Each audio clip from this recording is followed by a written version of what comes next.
Sir किस तरह से देखते हैं आज जो यहाँ पर कॉन्फ्रेंस हुई यूनिवर्सिटी में?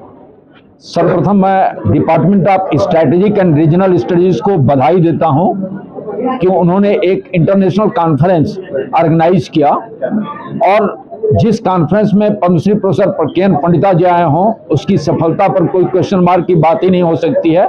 मुझे लगता है कि इस कॉन्फ्रेंस से एक फर्दर एक रास्ता मिलेगा कि भारत को कॉमर्स, ट्रेड, इकोनॉमिक्स, कल्चरल इन एस्पेक्ट्स पर हम कैसे सेंट्रल एशियन कंट्रीज के साथ आगे बढ़ें और हार्ड कोर डेटा बेस्ड हम कैसे स्टडी कर सकें।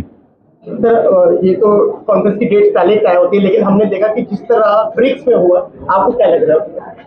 मुझे देखो ऐसा है कि ये एक दिन के मैंने अपने उद्बोधन में भी कहा कि ये एक इंटरनेशनल कॉन्फ्रेंस से हम अगर चाहेंगे तो रास्ते निकल जाएंगे। इंटरनेशनल कॉन्फ्रेंस आपको एक प्रोवाइड करता है प्लेटफॉर्म ताकि जो है फर्दर चाहे वो ब्रिक्स हो या अन्य कंट्री हो, आप अफ्रीकन कंट्रीज हो गई, यूरोपियन कंट्रीज हो गई, अमेरिका हो गया, तो हर एक जो कॉन्टिनेंट हैं उनके साथ उनके जो है साथ हमारे किस तरह के रिश्ते होंगे वो डेटा बेस्ड होना चाहिए और मुझे लग रहा है कि इस कॉन्फ्रेंस से ये चीज निकल करके आएगी। सर प्रभुत्ता जो भारत की आप जिसके बारे में बार-बार बात करते हैं, पेशेंस की, कहीं ना कहीं उसका परिणाम क्या आप देखते हैं? अब महर्षि अरविंद को मैं कोट करना चाहूंगा और प्रोफेसर पंडिता साहब शायद एग्री करेंगे। उन्होंने कहा है कि भारत विश्व गुरु तब बनेगा जब बृहत्तर भारत हम अचीव कर लेंगे और मुझे लग रहा है कि हम उसी दिशा में आगे बढ़ रहे हैं। तो देख रहे हैं भारत की स्थिति को, कहीं हम देखते थे पहले इजराइल को वेस्टर्न एशिया में, अब सेंट्रल एशिया में भारत इतना सशक्त है क्योंकि घिरा हुआ है, सार्क में इतनी प्रॉब्लम है, लेकिन हम देख रहे हैं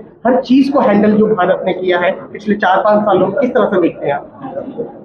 जी, सेंट्रल एशिया में भारत के बड़ा सम्मान है और पहले भी था, और वो जब भारत का नाम लेते हैं तो पूरी हिस्ट्री खोल देते हैं क्योंकि वो जानते हैं यहाँ जो उनके प्रोफेसर्स हैं, रिसर्चर्स हैं, बुद्धिजीवी हैं, सब जानते हैं कि भारत बहुत बड़े ज्ञान का, नॉलेज का सोर्स रहा है शुरू से, चाहे हमारे वेदास हों, बाकी हमारे कंट्रीब्यूशंस हों, हर एक चीज़ में वो इसको अच्छी तरह से जानते हैं और अपने संबंधों को अब सुदृढ़ बनाना चाहते हैं व्यापार से, कल्चर से, बाकी और ख़ासकर जो भारत ने प्रपोज किया है रूट का जो कनेक्टिविटी, क्योंकि सेंट्रल एशिया में कनेक्टिविटी नहीं है ओवरलैंड कनेक्टिविटी जैसे, वो अब भारत ने इनिशिएटिव लिया है और उसको एक नॉर्थ साउथ जो ट्रांसपोर्ट का कम्युनिकेशन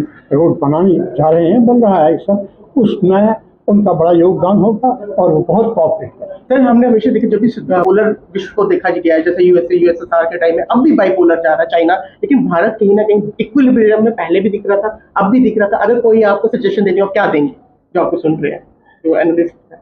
भारत सही ढंग से अपनी पॉलिसी को नियुक्त करता है और ये ब्लॉक्स बने हैं, धड़े बने हैं, ये अल्टीमेटली लोगों को डिवाइड कर रहे हैं, कंट्रीज को डिवाइड कर रहे हैं, सिविलाइजेशन को डिवाइड कर रहे हैं। और इस पूरे में हमने देखा एक तरफ चाइना है, रशिया है, नाटो है, ये लगे हैं और आए दिन आप अखबार खोलिए तो सबसे पहली न्यूज़ होती है वार की, न्यूक्लियर वार की, ये वार। तो भारत एक ऐसा एक देश है जो पीस की मैसेज दे रहा है। इसी वजह से भारत ने एंटी रशिया जो उन्होंने बनाया रेजोल्यूशन, उस पर साइन नहीं किया।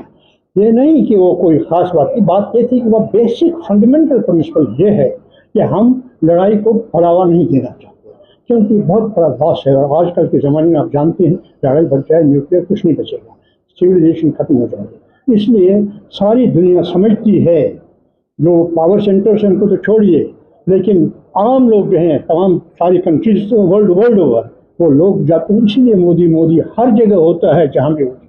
अभी के प्रेजेंट इंटरनेशनल सिनेरियोज को देखते हुए आप क्या कहेंगे? क्योंकि बात सेंट्रल एशिया की और हम देख रहे हैं कि इंडिया हर जगह इंडिया की गूंज हर जगह सुनाई दे रही है, आप किस तरह से देखते हैं? Thank you so much. Good morning, everyone. My name is Neeraj, and today the question which you have asked me, it's a very pertinent question. So I believe that you have very well said that India's position at the global era at the moment, it's rising. And there are multiple reasons for that. I believe that because India, it's been very much vocal about what they want, how the foreign policy should work. So in that way, I feel that it becomes very important that India's rise needs to be seen at a very global level.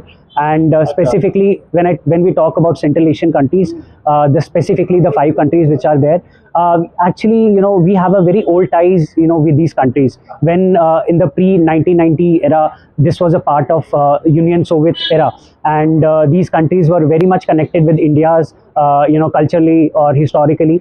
And in the current time, actually, we lost the present, the relationship between these countries. So it is the time now, I think, where we can renew the relationship, whether it is through cultural ways or historical ways or through trade and other ties also. And I feel that these countries, it's been a very great balance of cooperation which is there between India and Central Asian countries. Specifically, I believe that these countries are also landlocked, so it doesn't give them much opportunities to come forward. So India can especially give them opportunity to come forward and cooperate with each other. So I feel that is the most important. And these countries even have a same specific problem, that is with the China. So, and when we talk about China's growing presence in these countries rising day by day, and we need to be very cautious about that. And India, it's been very cautious about all these activities which China is taking place in the Central Asian countries. So I believe that if these countries come together and India becomes a global partner with these countries, most of the things would be sorted in that way. So you talk about these events which are taking in the world. You are talking about this Quad group, August group. You are talking about. You talk about 2 more things. That is bipolar power in 1950 and bipolar power now. If we talk about bipolar power, then it is between USSR and USA. Now the power is shifting towards China. How do you see friendship of India-China on this? Okay, so first of all, I want to clear this out that now our growing enemy is not Pakistan, because Pakistan not at all it is there in the it is not in the radar, and its financial crisis it has paid them off. So I feel that China's growing power, it's been a growing concern even for the USA and even for the India also, because you see that economically how China is growing day by day, and in the Asia itself you see the China. We are the biggest FDI unit of China. Yes, very much right, and we are having a very big trade relations with the China also, but on the same hand, we are having a trade deficit with China. Our dependency with China is growing day by day. So in that sense, I feel that it is a growing need where US, India are collaborating with each other, and where these countries are coming together because they want to keep an eye on the China, and US can only keep an eye on China with the help of India, because India have a hold in the Indian Ocean. Demographical position too in this. And strategically position also. If you see the India has been at a very geostrategic location is there. So I believe that makes a very good point for India and for its neighbor also. How you are seeing this BRICS, which is going, and China is saying we are going back to that position where we started. How you see this? So I feel that the BRICS position, I went for the BRICS summit at Russia. I'm just coming from there itself. So let me just tell you about that. BRICS is the need of the hour, because as we see that the growing US propaganda, and just to get down the India in some of the areas which are not very much favorable to India. So I believe that BRICS recent summit which happened, I believe that new initiative have been come up in that, and BRICS countries are also taking a lot of good new initiatives, and I feel that the more and more these countries would collaborate together, the more and more the future would be there for these countries. Sir, जो ये आज international conference है उसके बारे में बताएं आप। ये इंटरनेशनल कॉन्फ्रेंस कर रहा है DSRS, डिपार्टमेंट ऑफ स्ट्रेटेजिक और regional studies, university of Jammu. ये कॉन्फ्रेंस है इंडिया और सेंट्रल एशिया पे। नाम है रिविजिटिंग हिस्टोरिकल टाइज। इसका प्रमुख जो विशेष है वो बेसिकली हमारी कल्चरल टाइज सेंट्रल एशिया से क्या है। लोग भूल जाते हैं कि एक ज़माना ऐसा था कि ये वैदिक सिविलाइजेशन सेंट्रल एशिया तक पहुंच गया था, बुद्धिज्म सेंट्रल एशिया पे पहुंच गया था। उसके बाद मिडिवल टाइम से कुछ घटना चक्र हुए जहां से हमारा सेंट्रल एशिया के टाइज कट हो गए। हम इसको कैसे रिवाइटलाइज किया जा रहा है, हम इस पे एक कॉन्फ्रेंस करा रहे हैं with very generous support from Maulana Abul Kalam Azad institute of Asian studies, जो गवर्नमेंट ऑफ इंडिया के मिनिस्ट्री ऑफ कल्चर का एक ऑटोनोमस इंस्टीट्यूट है। इसमें पूरे देश से लोग आए हैं अपने विचार रखने के लिए। बहुत सारे लोग जो इंडिया सेंट्रल एशिया कल्चर पे काम करते हैं, बहुत सारे लोग जो इंडियन फिल्म्स पे काम करते हैं, इनकी सेंट्रल एशिया पे जो पॉपुलैरिटी है, और हमारे ऑनलाइन से भी ताजिकिस्तान से, उज्बेकिस्तान से और किर्गिस्तान से लोग जुड़ेंगे। तो ये सचमुच एक इंटरनेशनल कॉन्फ्रेंस है, और ये बृहत्तर भारत, ग्रेटर इंडिया की जो ऑस्पाइसेस है सरकार की, उसके तहत हो रहा है, उस परिप्रेक्ष्य में हो रहा है। तो इस कॉन्फ्रेंस की जो है, हमारी जो कल्चरल फुटप्रिंट्स और हमारी जो कल्चरल परछाइयां, सांस्कृतिक परछाइयां जहां जहां जाता है, और सेंट्रल एशिया एक जगह है, उसको लेकर ये हमारी कॉन्फ्रेंस हो रही है। Okay, actually, it is talking about four major points. Actually, focus is India-Central Asia relations, and under India-Central Asia relations, it's focus on history, culture, and then connectivity. That is a major issue here because we don't have a direct access with the Central Asia. We had a past historical relations with Central Asia, but through Silk Route. But now the connectivity is not direct. This is the biggest problem, and government of India took a lot of initiatives. Under Prime Minister Modi visited in 2015 in all Central Asian countries, and after that we renewed our relation with Central Asia, and we are proactive to access Central Asia region. And for that we already started two major projects there. One is we are part of INSTC corridor to access Central Asia. We are developing Chabahar port, and through Chabahar port we try to access Central Asian energy and Central Asian market. Another important thing we are looking in this conference, that is history, because we had a very strong past history from Vedic time to you can say approx 13th 14th century during the time of Silk Route. Even there are narratives are there how in Vedas Central Asian states were mentioned, and obviously medieval period also we had strong relations. And then during Cold War period we had not direct relation with Central Asia, but we had a relation with Soviet Union.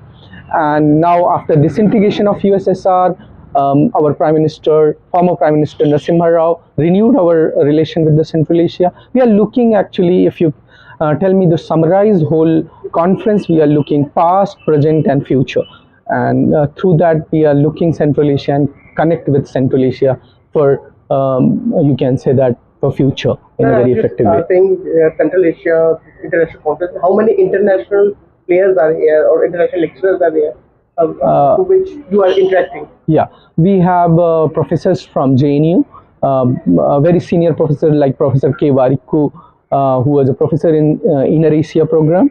We have a professor from Allahabad University. We have delegates from Indian Council of World Affairs, Ministry of External Affairs. I am coming from Bangalore, from Christ University, where my area of specialization is also Central Asia. We have a professor from Chhattisgarh, Bilaspur University. We have people coming from Jamia Millia Islamia Delhi University. So it is, you can say that, amalgamation of lot of professors and intellectuals who gathered here to discuss. Hopefully Jammu Kashmir को एक रास्ता मिलेगा आगे के लिए। इस तरह India का रिलेशन, जो कि हमारे प्राइम मिनिस्टर भी इसको काफ़ी ज़ोर दे रहे हैं कि हम इंडिया सेंट्रल एशिया के अपने रिलेशन को ज़्यादा मजबूत करें। एक हमारा नेबर है, neighbour with friendly relation is always good for a friend. So we are looking forward and we want to make in force that what our leaders look we should bring to practice. Especially in region जहाँ आप हैं जम्मू, ये thoroughly central Asia से link था, बहुत बड़ी population एक दूसरे के साथ मिक्स हुई है, तो एक बड़ा प्रोग्राम है और इसके थ्रू हो सकता है कि हम लोग कुछ कंक्रीट वर्क बाहर लाएँ. होपफुली जम्मू कश्मीर को एक रास्ता मिलेगा आगे के लिए. इस तरह इंडिया का रिलेशन, जो कि हमारे प्राइम मिनिस्टर भी इसको काफ़ी ज़ोर दे रहे हैं कि हम इंडिया सेंट्रल एशिया के अपने रिलेशन को ज़्यादा मजबूत करें. एक हमारा नेबर है, neighbour with friendly relation is always good for a friend. So we are looking forward and we want to make in force that what our leaders look we should bring to practice.